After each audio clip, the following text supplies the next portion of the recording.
뉴욕주 웨체스터와 라클랜드 카운티를 연결하는 태판지 브릿지에서 19일 대형 크레인 붕괴 사고가 발생했습니다. 이번 사고로 차량 운전자 3명과 인부 2명 등 총 5명이 부상당했으나 다행히 사망자와 심각한 부상자는 없는 것으로 알려졌습니다.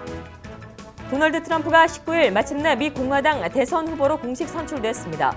트럼프는 이날 오하이오주 클리블랜드 농구 경기장인 퀵클론즈 아레나에서 열린 전당대회 이틀째 행사에서 진행된 공개 투표 롤콜을 통해 대의원 과반인 1237명을 무난히 확보하고 당 대선 후보로 등극했습니다. 오바마 대통령의 이민개혁 행정명령 시행이 무산된 가운데 오바마 행정부가 18일 대법원에 재심을 요청했습니다. 지난 18일 뉴저지 러커스 대학 뉴브런스윅 캠퍼스 인근에서 잇따라 2건의 강도 사건이 발생했습니다. 뉴브런스윅 경찰서는 이들 강도 사건의 용의자를 추적하고 있습니다. 소유하는 것이 아닌 공유하는 것에 대한 사람들의 호응이 커지고 있습니다. 뉴욕 경제의 대표격이라고 할 수 있는 뉴욕시 시티바이크의 하루 이용자 수가 5만 명에 육박하고 있습니다. 뉴욕시경이 25일부터 29일까지 자전거 이용자들의 안전을 위한 집중 단속에 나섭니다. 시청자 여러분 안녕하십니까? KBTV 뉴스투데이를 시작합니다. 오늘 첫 번째 소식입니다. 뉴욕주 웨체스터와 라클랜드 카운티를 연결하는 태판지 브릿지에서 19일 대형 크레인 붕괴 사고가 발생했습니다. 이번 사고로 차량 운전자 3명과 인부 2명 등 총 5명이 부상당했으나 다행히 사망자와 심각한 부상자는 없는 것으로 알려졌습니다. AP통신에 따르면 이날 낮 12시쯤 공사 현장에서 90피트 규모의 대형 크레인이 신축 중인 교량으로 그대로 주저앉았습니다.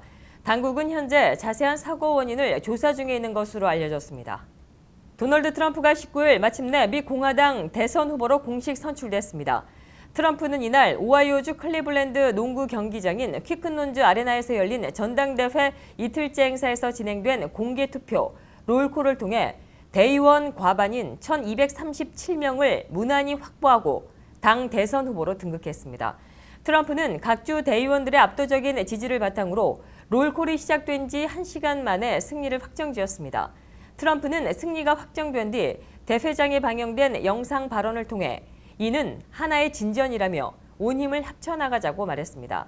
이와 함께 트럼프가 러닝메이트로 낙점한 마이크 펜스 인디애나 주지사도 공식 부통령 후보로 지명됐습니다. 공화당은 오늘이죠. 20일 오하이오주 클리블랜드에서 전당대회 사흘째 행사를 이어갔습니다. 공화당 대선 후보로 공식 선출된 도널드 트럼프는 이날 부통령 러닝메이트로 지명이 된 마이크 펜스 인디애나 주지사와 함께 무대에 등장했습니다. 사흘째 전당대회는 미국을 다시 우선으로라는 슬로건 아래 트럼프의 경선 경쟁자였던 테드 크루즈 상원의원과 마르코 루비오 상원의원, 스콧 워커 위스콘신 주지사 등이 찬조 연사로 나섰습니다. 트럼프는 전당대회 마지막 날인 21일 수락 연설을 하고 정권 탈환을 선언합니다. 오바마 대통령의 이민개혁 행정명령 시행이 무산된 가운데 오바마 행정부가 18일 대법원에 재심을 요청했습니다. 이에 따라 이민개혁 행정명령 시행이 다시 시행될지 여부에 관심이 모아지고 있습니다. 오바마 대통령이 지난 2014년 11월에 발동한 이민개혁 행정명령은 서류 미비 청년 추방유예 다카 확대와 부모 책임 추방유예인 다파 등을 골자로 하고 있습니다. 지난 18일 뉴저지 러커스 대학 뉴브런즈윅 캠퍼스 인근에서 잇따라 2건의 강도 사건이 발생했습니다. 뉴브런즈윅 경찰서는 이들 강도 사건의 용의자를 추적하고 있습니다. 김예은 기자가 보도합니다. 뉴브런즈윅 경찰서는 지난 18일 2명의 러커스 대학 학생들로부터 강도 신고 접수를 받았다고 밝혔습니다. 첫 번째 강도 사건은 18일 밤 10시 20분경 캄스탁 스트릿에서 발생했습니다. 경찰은 한 여학생이 고가의 기중품을 요구하며 날카로운 무기로 위협하는 남성으로부터 경미한 부상을 입었다고 전했습니다. 두 번째 강도 사건은 첫 번째 강도 발생 10분 후인 밤 10시 30분경 해밀턴 앤 디비전 스트릿에서 발생했습니다. 2명의 남성이 한 남학생을 칼로 위협해 그의 귀중품을 빼앗았습니다.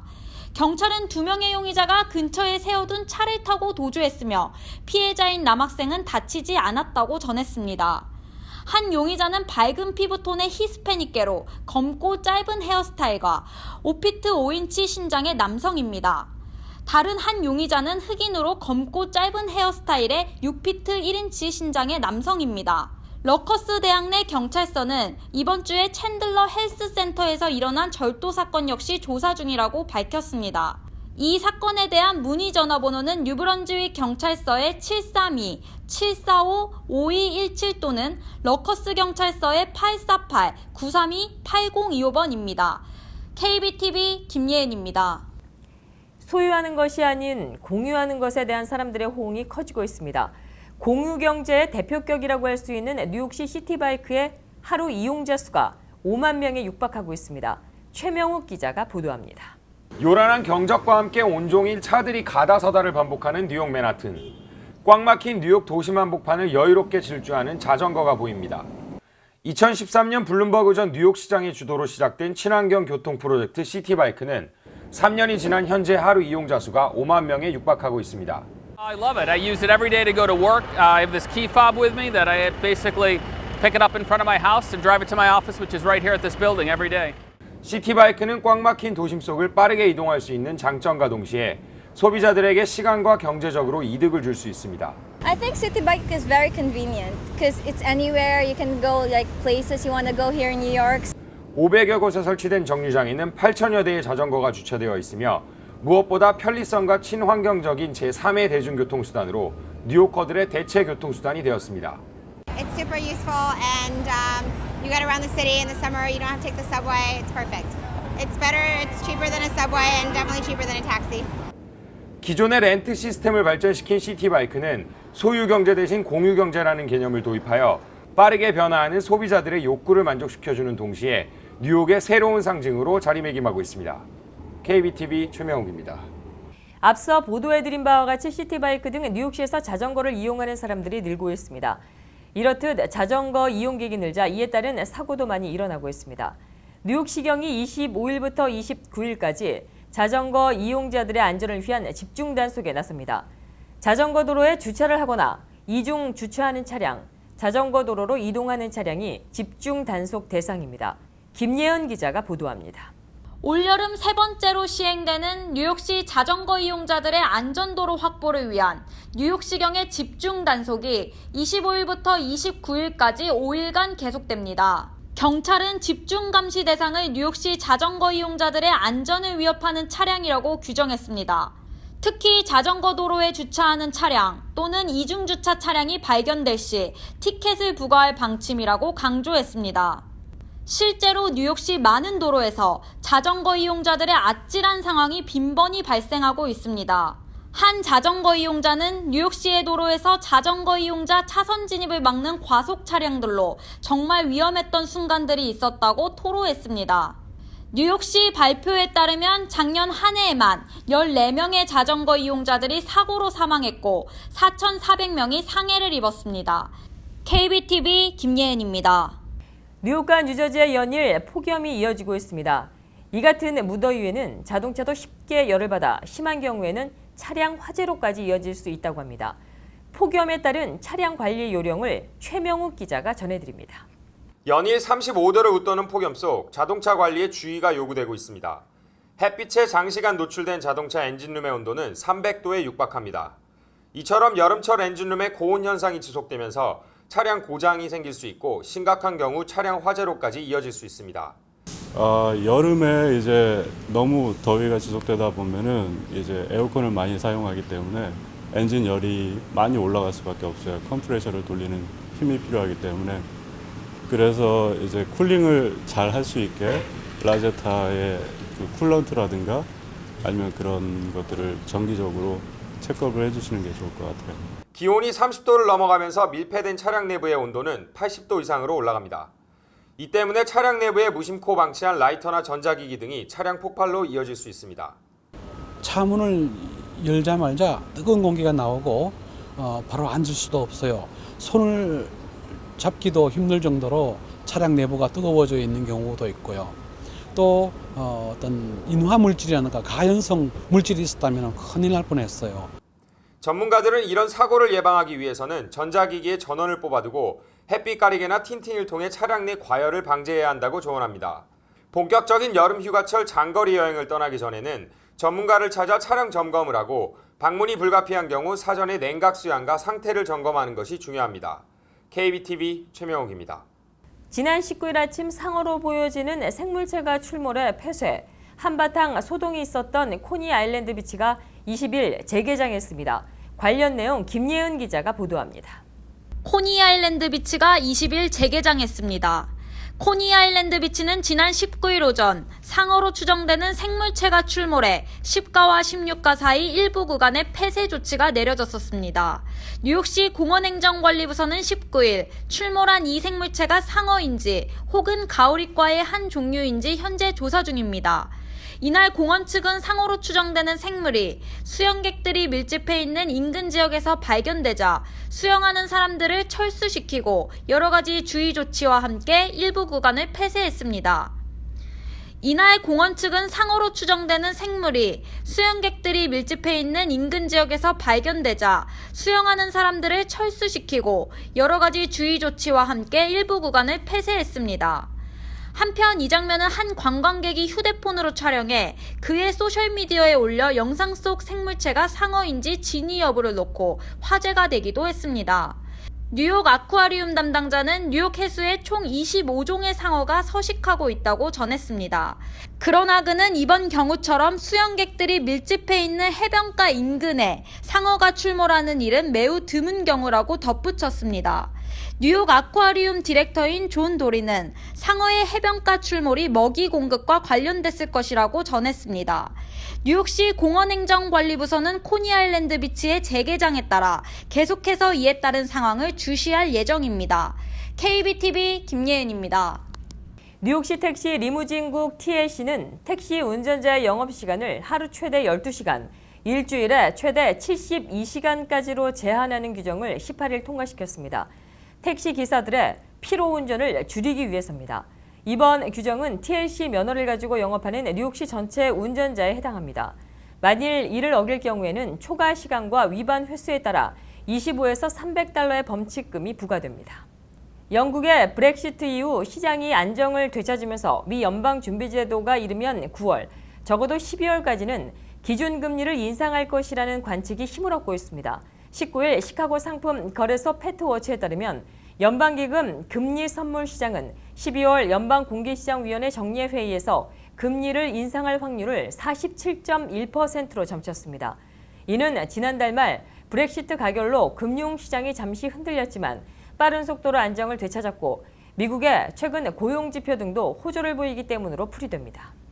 세계 각국이 때이른 폭염에 몸살을 앓은 지난달이 세계 평균기온 관측 역사상 가장 더운 6월로 기록됐습니다.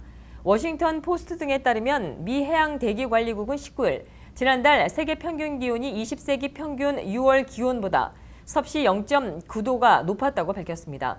이는 미 해양대기국 관리국이 세계 평균 기온 관측을 시작한 1880년 이래 137년간의 6월 기온 가운데 가장 높은 것으로 14개월 연속으로 월별 세계 평균 기온이 역대 최고치를 경신한 것입니다.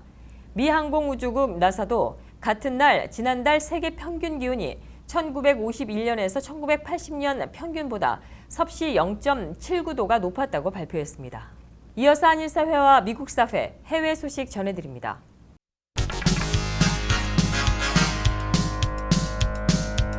터키 정부가 쿠데타 진압 후 국가 비상사태 선포를 검토하는 것으로 알려졌습니다.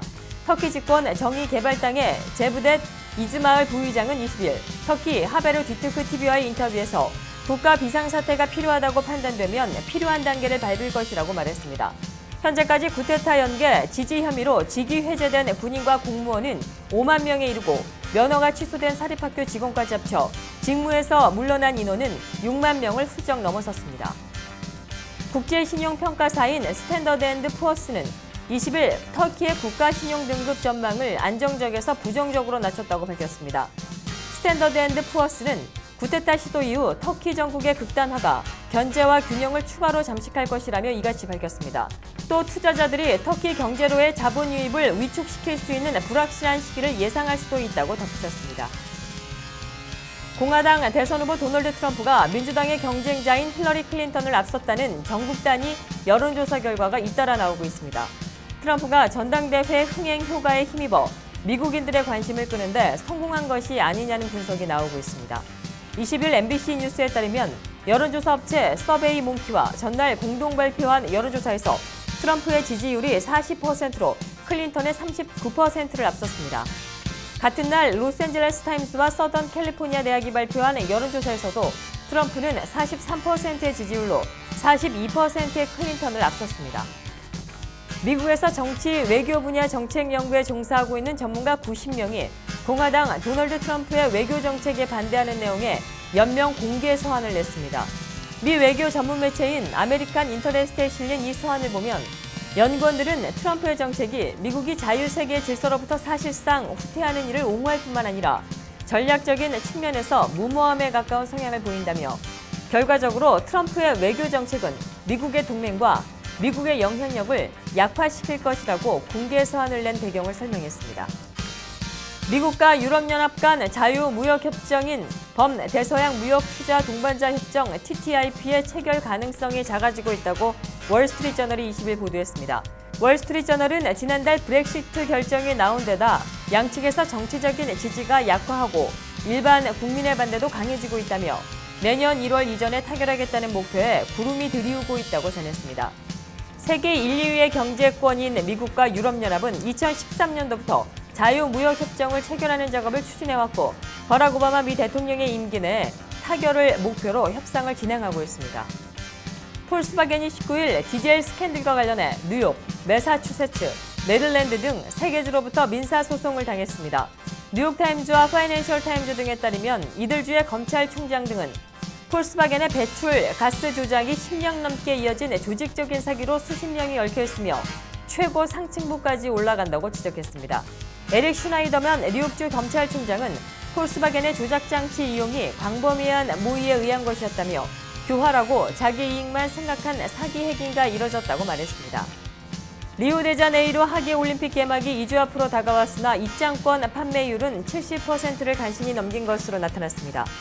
20일 브라질 올림픽위원회에 따르면 현재까지 판매되지 않은 입장권이 170만 장에 달합니다.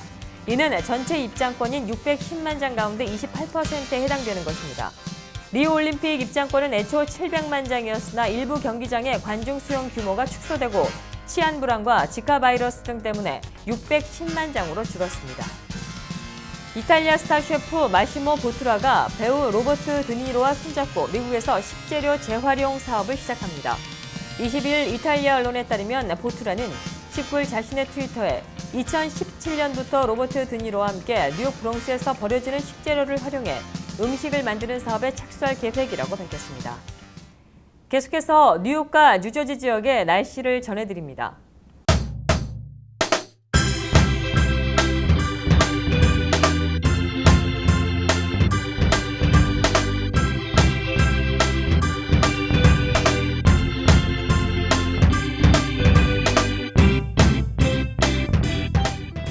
(7월 21일은) 온종일 맑고 화창할 것으로 보입니다. 낮 최고 기온은 화씨 88도, 섭씨 31도, 밤 최저 기온은 화씨 74도, 섭씨 23도가 되겠습니다. 7월 22일은 부분적으로 구름이 끼겠고 밤 동안에 소나기나 천둥 번개가 칠 것으로 예측됩니다. 낮 최고 기온은 화씨 95도, 섭씨 35도, 밤 최저 기온은 화씨 78도, 섭씨 25도가 되겠습니다. 23일은 화창하고 맑겠습니다. 또 낮 동안 매우 더울 것으로 보여 유의하셔야겠습니다. 낮 최고 기온은 화씨 97도, 섭씨 36도, 밤 최저 기온은 화씨 76도, 섭씨 25도가 되겠습니다.